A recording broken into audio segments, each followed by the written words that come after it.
성경 말씀 보도록 하겠습니다. 성경 말씀 두 군데 볼 건데요.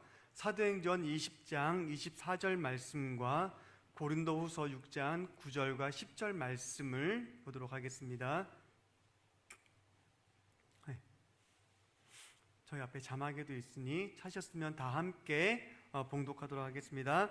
내가 달려갈 길과 주 예수께 받은 사명 곧 하나님의 은혜의 복음을 증언하는 일을 마치려 하면은 나의 생명조차 조금도 귀한 것으로 여기지 아니하겠노라. 아멘. 우리 고린도후서 6장 9절부터 10절 말씀 함께 읽도록 하겠습니다.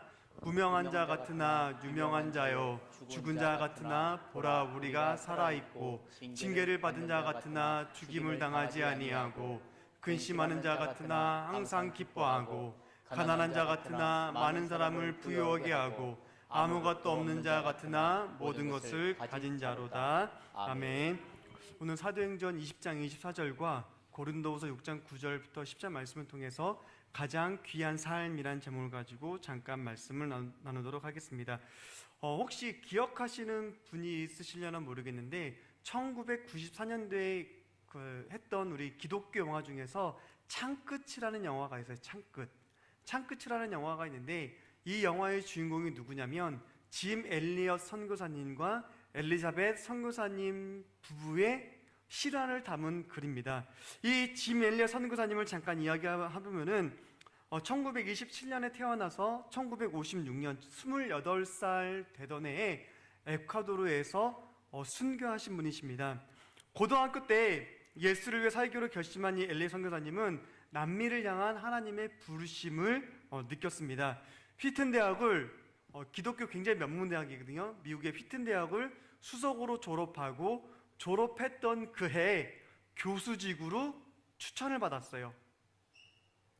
그랬던 그가 어느 날 에콰도르의 야만적 원시 살인족인 아우카 부족이 너무나 흉악하여서 아무도 그들에게 접근하지 못하고 있다는 기사를 듣고 그들에게 가서 복음을 전하겠다라는 마음이 들었습니다. 이 땅에서 미국에서 적응훈련 한 달, 두 달 정도의 적응훈련을 마치고 난 다음에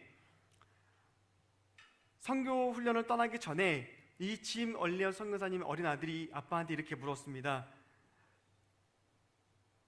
아빠, 만약 아우카족이 공격하면 아빠는 방어를 위해 총을 쏘실 거지요? 라는 그 말에 아들아, 우리는 그들에게 총을 쏠 수 없단다. 우리는 천국에 갈 준비가 되어 있지만 그들은 천국에 들어갈 준비가 안 되어 있잖니? 라고 말했습니다. 1956년 이 5명의 선교사님들이 경비행기를 타고 아마존 정글로 들어갔습니다. 그들은 백인에게 적대적인 아우카 부족 원주민들에게 직접 접촉을 시도했는데 이들이 떠나고 나서 5일 뒤에 연락이 끊겼습니다. 그래서 이들을 수색하기 위해서 수색대가 파견이 되었고, 그리고 그들이 무전이 끊긴 데를 찾다 보니까 이 5명의 선교사님들이 참혹하게 창에 찔러가지고 찢겨서 죽어있는 것을 발견하게 되었습니다. 그런데 이상한 점이 뭐냐면 그들에게는 5명에는 모두 권총을 가지고 있었는데 총을 쏜 흔적이 없었다는 것입니다. 맹수들로부터 자신을 보호하기 위하여서 총을 가져갔을 뿐이고 복음을 전하는 그들을 죽이기 위해서 총을 가져간 것이 아니라는 이유로 막다른 상황 가운데에 총을 쏘지 않았던 거거든요. 이 29살의 젊은이들의 죽음과 유품이 이 미국의 라이프라는 잡지에 실렸거든요. 그래서 뭐라고 실렸냐면은 이 얼마나 쓸데없는 죽음인가, 이 죽음이 되게 하찮다라고 여기니까는 이 엘리베저 선교사님이 짐 엘리엇 선교사님의 일기를 하게 되고 땅끝에서부터라는 그 책을 발간하면서 뭐라고 얘기했냐면은 낭비라니요, 원하지 않는 일이 일어나야 낭비입니다. 제 남편은 어렸을 때부터 이 순간을 위해 준비했던 사람입니다. 그는 이제야 그 꿈을 이루었습니다. 감히 낭비라고 하지 말아 주십시오. 더 놀라운 사실은 뭐냐면 이 5명의 선교사님 부인들이 미국에서 1년 동안 간호사 교육을 받고 아이들을 다 데리고 아우카 부족에 들어가서 그들에게 헌신적으로 간호사 역할을 했습니다. 이 아우카 부족이 어떤 종족이냐면은 싸움 죽음과 투쟁이 늘 있는 부족이라서 죽음이야말로 그들의 신에게 가는 최대한의 즐거움이다라고 말할 정도로 복수와 증오가 늘 있는 삶. 하지만 그들에게도 원칙이 있었는데 그 원칙 하나가 뭐냐면 어린 아이들과 여자는 공격하지 않는다라는 것. 그래서 그들이 그 아우카 부족에 들어가서 복음을 전하게 되었고, 안신년이 되어서 고국으로 돌아가려고 하는 그때에 원주민 추장이 물었습니다. 왜 이곳에 와가지고 우리를 위해서 그토록 헌신토록 간호 역할을 하셨습니까? 라는 말을 하자 이 엘리자베스 선교사님이 뭐라 그러냐면은 우리 남편이 당신을 늘 너무나 사랑했기 때문입니다 라고 말하자 이상해서 그 추장이 물어봤습니다. 당신 남편이 누구입니까? 라고 말하니까 이 선교사님이 뭐라면은 당신들이 죽인 사람입니다 라고 말했습니다. 그 말을 들으니까 이 추장이과 거기 있는 사람들이 할 말을 잃었습니다. 왜냐하면 우리가 살해한 사람의 남편이라니 자기들의 사상으로서는 이해할 수가 없는 일이거든요. 당연히 죽었으면 복수해야 되는 것이고 그러면 또 다른 복수를 낳아야 되는 것이고 그것이 정상인데 그렇지 않고 끊임없는 희생을 위해서 자신들을 희생과 사랑으로서 그토록 섬겨왔던 그들을 보면서 이야기했습니다. 그리고 나서 거기 있는 모든 아우카 부족들이 주님을 영접했습니다. 그리고 남편을 죽인 장본이었던 키모는 부족 최초로 목사가 되었고 또한 순교한 선교사님들의 자녀 중 2명이 아버지가 순교한 강가에서 세례를 받았으며 엘리엇의 딸은 아우카 부족과 함께 살았습니다. 짐 엘리엇이 순교한 지 36년이 지난 1992년 순교했던 현장에서 신약 성경 봉헌 예배가 드려지기도 했습니다. 짐 엘리엇 선교사님이 학교 다닐 때 일기장에 이런 글을 썼습니다. 뭐라 썼냐면은 영원한 것을 얻기 위해 영원하지 않는 것을 버리는 일은 결코 어리석은 선택이 아니다라는 말을 썼습니다. 영원한 것을 위해서 영원하지 않는 것을 버리는 것은 어리석은 것이 아니라 현명하다라고 말했습니다. 오늘 우리가 읽은 본문에서 이와 같은 사람이 있습니다. 그 사람이 누구냐면 바로 사도 바울입니다. 사도 바울이 어떤 사람입니까? 맨 처음에는 그리스도인들을 죽이기 위해서 혈안이 되었던 사람입니다. 그리고 실제로 다메섹 도상으로 가던 중에 예수 그리스도를 만나서 변화되었지만 그는 본질은 핍박자요 또한 박해자였던 것이 사도 바울의 본질이었습니다. 하지만 사도 바울이 말하고 있는 것이 무엇입니까? 오늘 우리가 읽었지만 내가 달려갈 길과 나의 사명을 마치는 그날까지는 나의 목숨도 전혀 아까워하지 않겠다라고 말하고 있는 것입니다. 우리가 이와 같은 말을 가지고 있어야 된다는 것입니다. 어떤 목사님이 이렇게 얘기했습니다.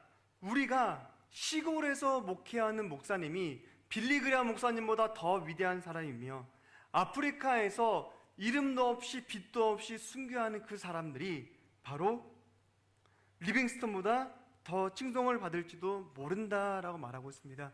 우리가 봤을 때는 이해가 되지 않습니다. 어떻게 수만 명이 목회하고 수십만 명이 모여서 예배드리는 그것보다 시골 자그마한 교회에서 성도들 몇 명 모아서 간신히 예배드리고 있는 그것 목사님이 하나님 보시기에는 더 위대하고 더 훌륭할 수 있다라고 말을 하고 있다라는 것입니다. 사랑하는 여러분, 우리가 하나님께로부터 받은 사명이 무엇입니까? 복음을 전하는 것이 우리의 사명이라는 것입니다. 예수님께서 승천하실 때 뭐라 말씀하셨습니까? 마태복음 28장에 보게 되면 18절부터 20절에 보게 되면 뭐라 말하고 있습니까?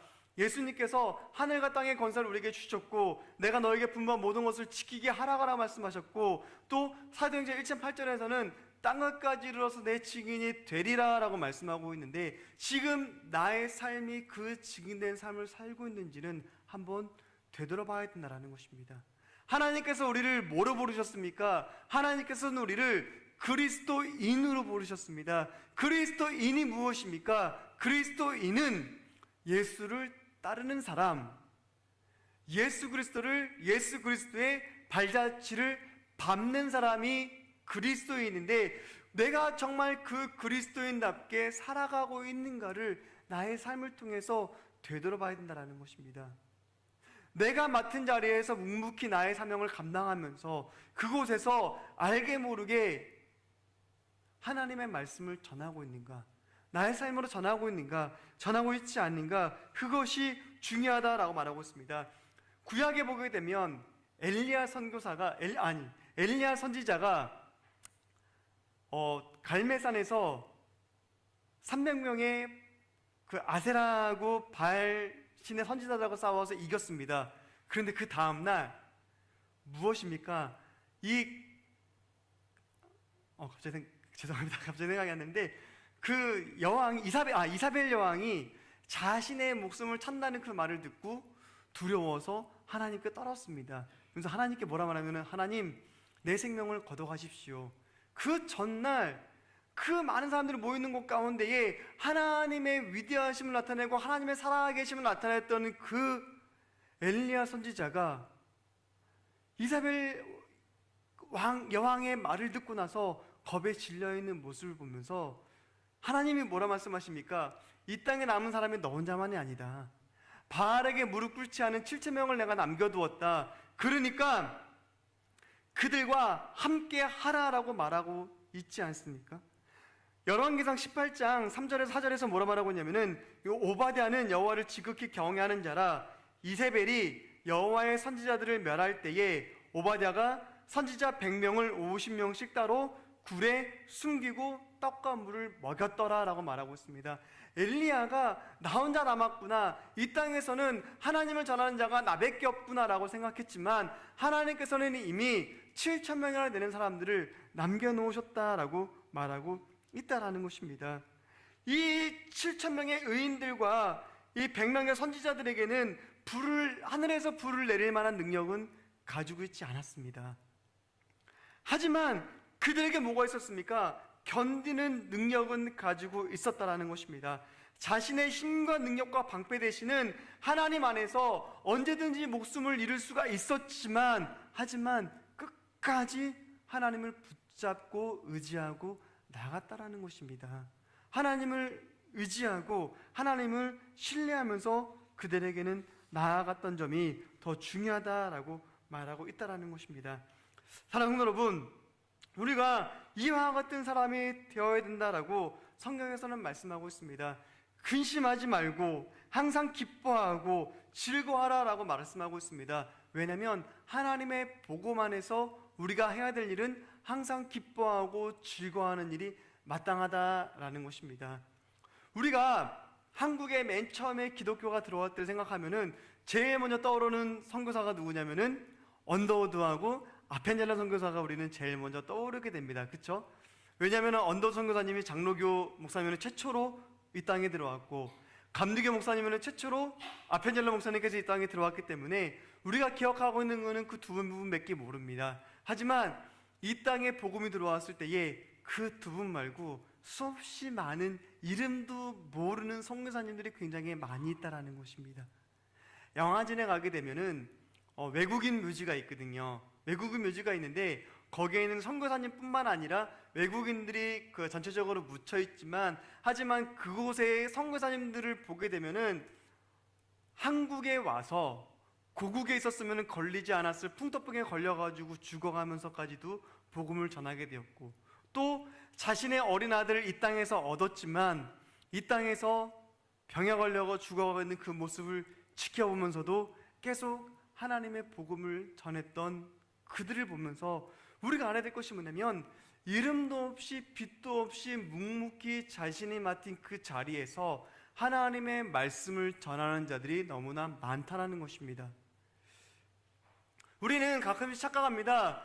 사람들이 많이 모여 있어야지만, 그리스도인들이 많이 모여 있어야지만 힘을 낼 수 있고 열심을 낼 수 있고, 그래서 우리는 더 많은 것들을 감당할 수 있다라고 생각할 때가 너무나 많이 있습니다. 하지만 실질적으로 생각해 보면은 그렇게 많은 사람이 모여 있다가 해서 뭐 더 강력한 역사가 일어난 적이 있습니까?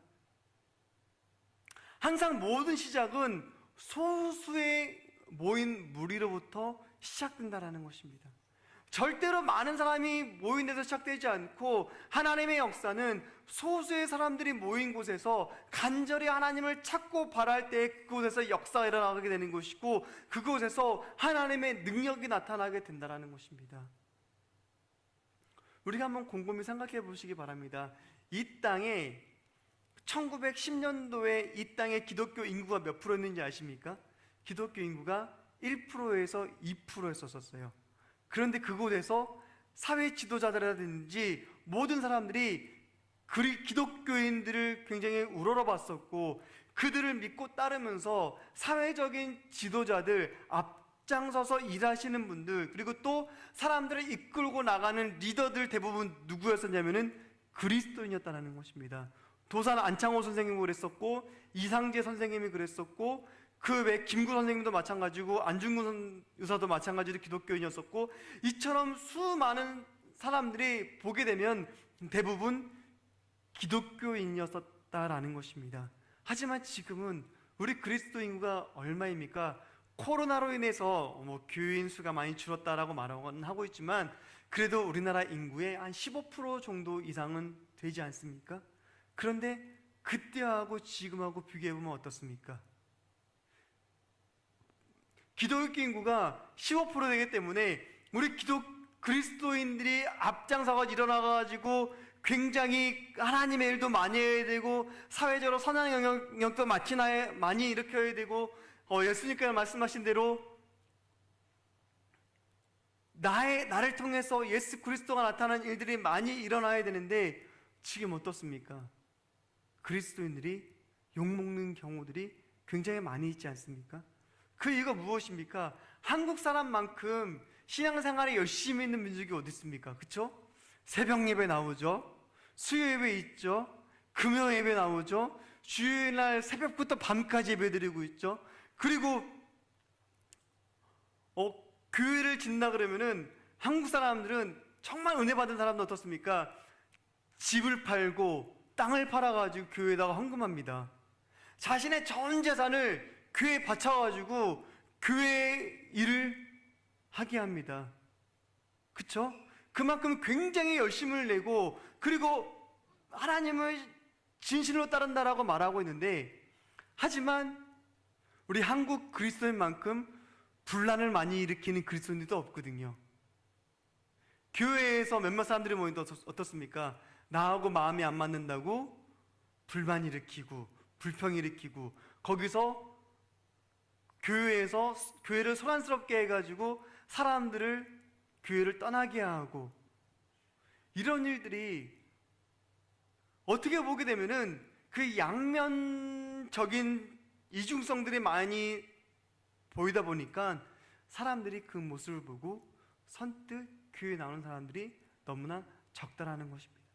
하지만 우리가 기억해야 될 것이 뭐냐면 내가 있는 곳에서 묵묵히 하나님께서 나에게 맡겨주신 그 사명을 감당하는 것이 마땅히 내가 할 일이다라는 것입니다. 사도 바울이 뭐라고 말하고 있습니까? 고린도후서 6장 9절에서 유명한 자 같으나 무명한 자요라고 말하고 있지 않습니까? 그가 바로 누구냐면은 사도 바울 자신을 가리키는 것입니다. 사도 바울이 얼마나 유명한 자입니까? 성경을 무려 13권이나 썼지요. 그리고 1, 2, 3차 복음 전도행을 다니면서 교회를 몇 군데를 세웠습니까? 그리고 성도들에게 편지를 보내면서 성도들을 이렇게 세우기도 하고 책망하기도 하고 하면서 많은 사람들 또 하나님께로 돌아오게 하게 한 이 사도 바울이 자신을 가리켜서 뭐라 말하고 있냐면은 내가 유명한 것 같지만 나는 유명한 사람이 아니라 나는 무명한 사람이다 라고 말하고 있습니다. 왜냐? 사람들 앞에 유명해지기를 원하는 것이 아니라 하나님 앞에서 알려지기를 원했기 때문입니다. 내 명예가 앞에 드러나기를 바라는 것이 아니라 하나님께서 나를 인정해 주시고 하나님께서 나에게 있는 그 모습 그대로 받아주신다면 그것이 훨씬 더 유익하다. 그리고 훨씬 더 그것이 하나님 보시기에 훌륭한 것이다 라고 말씀하고 있다라는 것입니다. 우리는 어떻습니까? 교회에서 열심히 일하는데 목사님이 알아주시지 않는다. 그럼 어떻죠? 내가 이렇게 열심히 일하는데도 목사님이 알아주시지 않네? 에이, 교회가 여기만 있어? 딴 교회로 옮기지 뭐 하고 교회로 옮깁니다. 또 그쪽 교회 가가지고도 열심히 하는데 알아주지 않으면은 또 옮깁니다. 왜? 목사님이 나를 인정해주지 않는다고, 나를 알아봐주지 않는다고. 하지만 우리가 교회를 하는 것이 누구 때문입니까? 목사님을 기쁘게 하시기 위해서 교회를 하는 것입니까? 내가 교회 사역을 감당하는 것이 목사님을 기쁘게 하기 위하여서, 사람들이 나를 인정해 주기를 원해서, 사람들이 나를 높여주기를 원해서 교회를 한다면은 그것은 이미 상을 이 땅에서 다 받은 것입니다. 그 사람은 이 땅에서 이미 상을 다 받았거든요. 하나님께서 뭐라 말씀하셨습니까? 사람들 앞에 알려지기 원하는, 사람에게 상을 받은 사람들은 이 땅에 상을 받았고, 사람들에게 알려지지 않고 묵묵히 하는 사람은 하늘의 상을 받을 것이다 라고 말하고 있습니다. 우리가 이 땅에서 열심을 내는 이유가 무엇입니까? 하늘의 상급을 바라고 열심을 내는 것이고, 하늘의 상급을 바라보면서 이 땅에서 충성하고 헌신하고 봉사하는 것 아니겠습니까? 누가 알아주지 않으면 어떻습니까? 하나님께서 알고 계시는데,